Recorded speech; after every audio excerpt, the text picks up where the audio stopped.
Here's what we learn. First of all, we learn that we can trust God with our future needs because God already met our greatest need.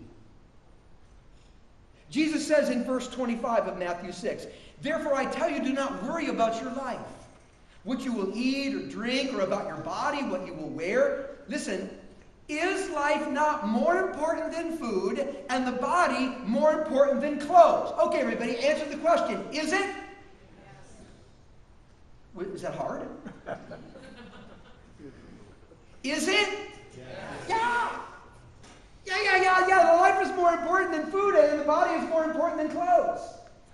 You know, Jesus is going, look, isn't it true? There are more important things in life than material needs, right?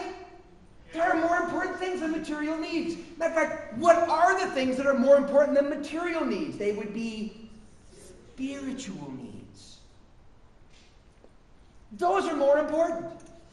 And when we look at the spiritual needs, the more important needs, what we find is God has already met every spiritual need before we ever asked, and when we never deserved it. God already did that. Didn't have to ask. Never could have earned it. God already met it anyway. I mean, what are our great spiritual needs?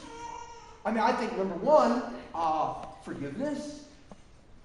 I mean, to have somehow the slate wiped clean so that I could be reconnected to God, who is life. So that I could have a relationship with Him that not only sustains me in the here and now, but ensures me that I'll be with Him for all eternity. That's a pretty big need.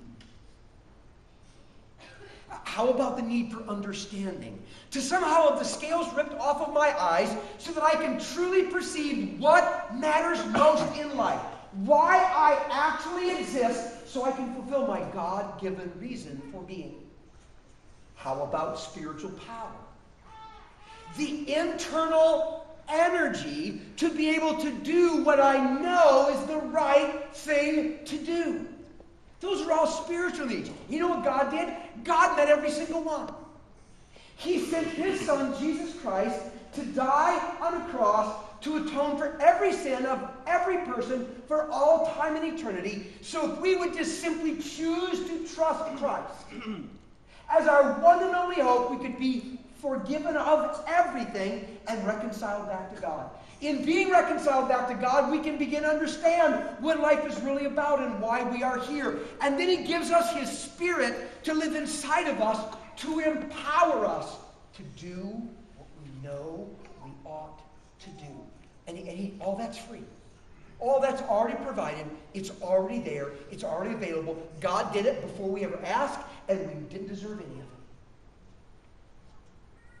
And by the way, what did it cost God to meet our spiritual needs? What did it cost? His life. It cost Him His own Son.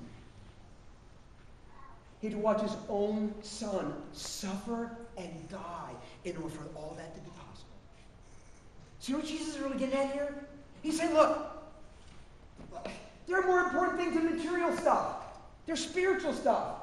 And the spiritual stuff, your God has already met every one of those needs without you asking, and even when you didn't deserve it, at incredible cost. So don't you think He'd meet your lesser needs when it doesn't cost Him a thing? What do you think? Those are the bigger ones. I didn't deserve it, didn't even ask for it, but He did it at great cost. Here's just material needs. You think the same heart might just make sure those things are kind of taken care of because it doesn't cost Him a thing? Back in the late 1940s, began in Europe, they organized an alliance amongst many of the nations there that we now know as NATO, the North American Treaty Organization. And it was done in order to get countries to work together so that nothing like what happened in World War II would happen again. Let's get together to defend ourselves and to work together, all that stuff. But what they said is, the European country said is, if this is going to work, got to have America. Got to have America. We've got to be able to count on them. We've got to know that their power, their might, their skill, their will, their love for freedom and all that stuff, we've got to know that they would be willing to be a part of this, to enforce it, to make it work. Otherwise, we're all going to get just crushed again. And so they appealed on the United States to come and please help them with this need of protecting themselves against future things. And you know what's interesting? When as you read and you study that area of time, they were confident that America would meet that need for protection and defense. And you know why they were confident that America would be there to meet that ongoing need? Because of what happened in World War II. It's because of what happened on June 6th in the invasion of Normandy, D-Day. Because they watched America sacrifice, in large part for them. Estimates vary, but some 10,000 American soldiers died landing on the beach. There were over 125,000 American casualties in the Normandy invasion. 59 warships went down. 127 planes were shot from the sky.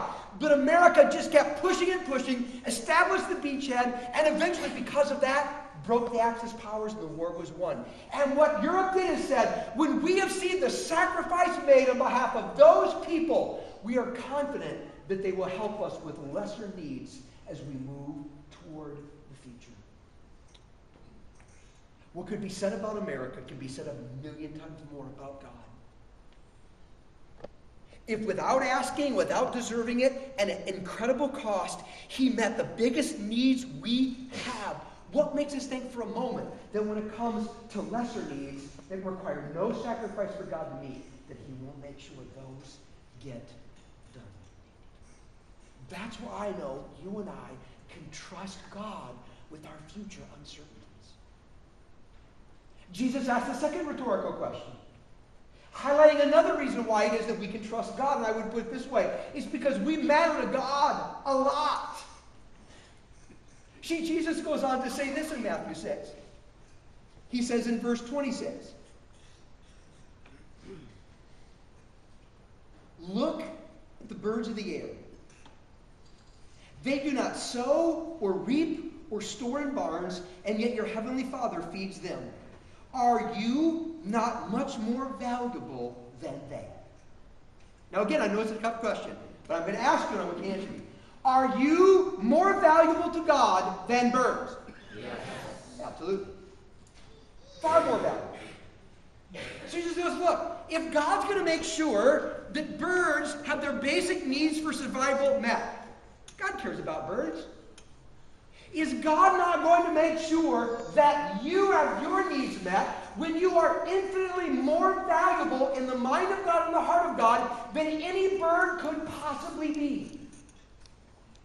Won't he? My wife is kind of a gardener. She likes taking care of the yard, at least I hope so. And she loves working in the garden. And matter of fact, she was doing that for hours again yesterday.